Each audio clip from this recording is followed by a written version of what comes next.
प्यारे बच्चों, आज की कक्षा में आपका स्वागत है। सर्वप्रथम मैं नए वर्ष की आपको शुभकामनाएं देता हूं। यह वर्ष आपके लिए हर्ष और उपलब्धियों भरा रहे तथा परीक्षाओं में आप अच्छे अंक अर्जित करें।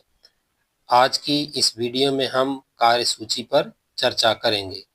कार्यसूची दो शब्दों से मिलकर बना है, कार्य प्लस सूची, अर्थात कार्य करने का कोई भी क्रमबद्ध प्रकार या सूची कार्यसूची कहलाती है। इसे एजेंडा भी कहते हैं। परिभाषा के रूप में नीचे लिखित है।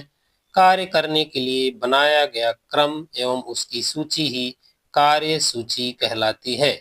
कार्यों को सुनिश्चित कर लीजिए और उनका वरीयता क्रम निश्चित कर लीजिए, वही कहलाती है कार्यसूची। इस कार्यसूची का निर्माण हम उत्तर पुस्तिका में कैसे करेंगे, प्रश्न कैसे पूछा जाएगा, अगली स्लाइड में चर्चा के लिए हम उपलब्ध होंगे।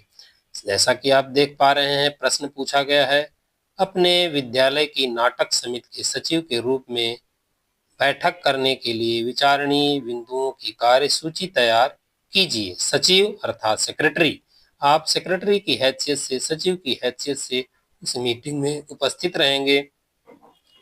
आप क्या क्या विचारणीय बिंदु होंगे, उस विचारणीय बिंदु की सूची तैयार करेंगे। तो सूची कुछ इस प्रकार से तैयार होगी। सर्वप्रथम अपनी उत्तर पुस्तिका में आपको किसी विद्यालय का नाम लिखना होगा। जैसा कि मैंने एक विद्यालय का काल्पनिक नाम लिख लिया है, पीएम श्री जवाहर नवोदय विद्यालय अयोध्या। तीन बातें जो ऊपर दी गई हैं वो आपको किसी भी कार्यसूची का निर्माण करते समय अवश्य ही लिखना है। तिथि, समय और स्थल, ये तीन किसी भी कार्यसूची का निर्माण करते समय होंगे ही होंगे। इन बिंदुओं में पहला है तिथि। जैसा कि आप देख पा रहे हैं 8 मार्च 2024 यहाँ लिख दिया गया है। समय 12 बजे, स्थल सभागार, सांस्कृतिक कक्ष या पुस्तकालय। कार्यसूची का निर्माण करते समय आप 1 2 3 4 5 6 इस तरीके से सूची तैयार करेंगे। तो सर्वप्रथम सूची में पहला स्थान किसे देंगे? समिति के सदस्यों का स्वागत। द्वितीय स्थान पिछली बैठक की समीक्षा, जो पिछली बैठक हुई है उस बैठक में कौन से कार्य संपादित हो गए हैं, कौन से नहीं हुए हैं, उस पर चर्चा करना आवश्यक है। नाट्य समिति की जो बैठक हो रही है वह नाटक कब खेला जाएगा, कहाँ खेला जाएगा और किस रूप में खेला जाएगा, इसकी तिथि का निर्धारण करना होगा। कार्यक्रम की सूची का निर्माण करना होगा कि कौन कौन से कार्यक्रम होंगे उसमें, ये भी आपको दर्ज करना होगा।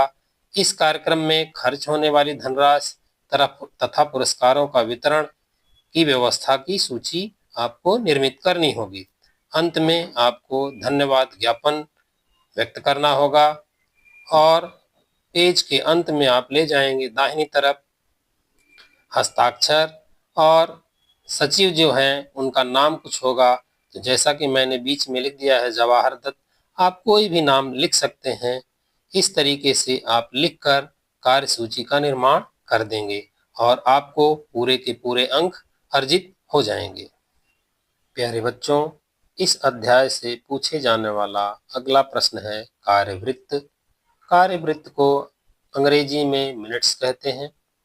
परिभाषा के रूप में नीचे दिया गया है, कार्यों का विवरण, कार्यों के बारे में विचार विमर्श एवं लिए गए सर्वमान्य निर्णय जो हैं उनका लिखित रूप ही कार्यवृत्त कहलाता है।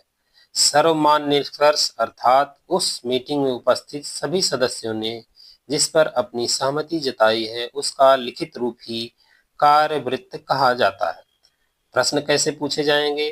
अपने विद्यालय की नाटक समिति के सचिव के रूप में बैठक में हुए निर्णयों का कार्यवृत्त तैयार कीजिए।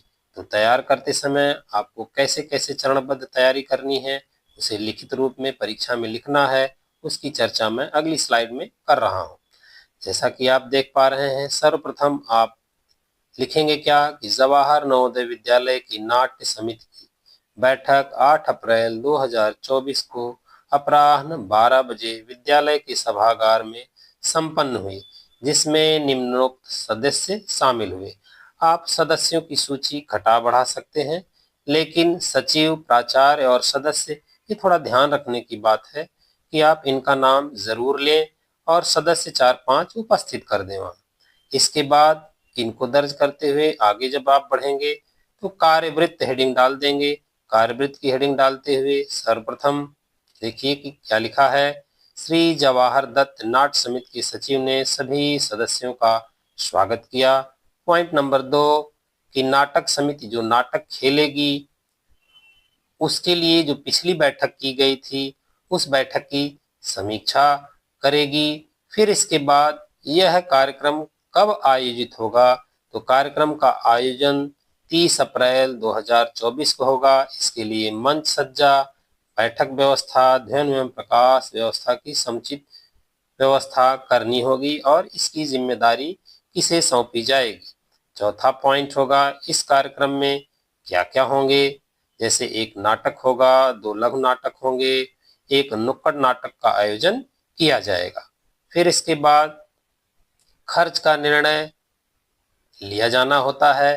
किसी भी कार्यक्रम को संपन्न करने के लिए मितव्ययता बरती जानी चाहिए। तो अध्यक्ष महोदय की सहमति से इस कार्यक्रम में 20,000 रुपए से अधिक खर्च नहीं होने चाहिए, ऐसी सर्वमान्य सहमति बनी। फिर अध्यक्ष महोदय ने कहा कि नाटक जो खेले जाएंगे उनमें से साक्षरता अभियान को जोड़ने वाली किसी विधा को शामिल किया जाए जिससे इसकी उपयोगिता और भी सिद्ध की जा सके। उक्त सभी विचारणीय बिंदुओं को सर्वसम्मति से पारित किया गया। अंत में अध्यक्ष महोदय ने सभी सदस्यों का आभार प्रकट किया और इसी के साथ बैठक संपन्न हुई। दाहिने तरफ आप जो अध्यक्ष होगा उसका नाम और हस्ताक्षर करेंगे। बाएं तरफ आप हस्ताक्षर जवाहर दत्त सचिव के रूप में, जैसा कि देख पा रहे हैं, इस रूप में आप दर्ज करेंगे। कहने का अर्थ अध्यक्ष या प्राचार्य दाहिनी तरफ होंगे, सचिव या कोई भी सदस्य उस मिनट्स को जो लिख रहा हो वो बाईं तरफ होगा। इस तरीके से ये 2 प्रश्न आपके हल हो जाते हैं। धन्यवाद।